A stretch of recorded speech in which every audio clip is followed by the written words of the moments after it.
Illuminati কি? এটি একটি গোপন সংঘ যা কারো জীবনের সাফল্য থেকে শুরু করে তার জীবনের শেষ করে দেওয়া পর্যন্ত সব কিছু নিয়ন্ত্রণ করতে পারে, এমনটাই অনেকের বিশ্বাস।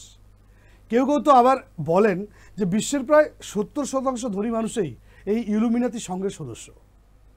কয়েকদিন আগেই এক ভারতীয় গায়কের গান ভাইরাল হয়েছে, আর সেটিকেও ইলুমিনাতির সঙ্গে যুক্ত বলে মনে করা হচ্ছে।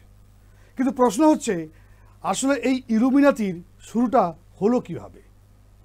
আগে সেটা বলি। এর সূত্রপাত 1776 সালের 1 মে। সেই সময় একজন জার্মান দার্শনিক জন অ্যাডাম ভাইসহাউফট এই ব্যক্তি এটি একটা গোপন সংগঠন করে তোলেন, যার নাম ছিল অর্ডার অফ ইলুমিনাতি। এর অর্থ আলোকিতদের সংঘ।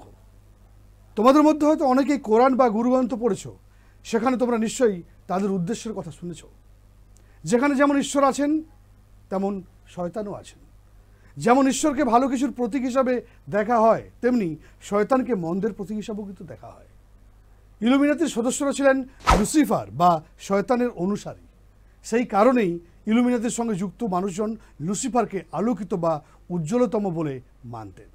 অর্থাৎ তাদের মতে লুসিফারই হলো সর্বোত্তম।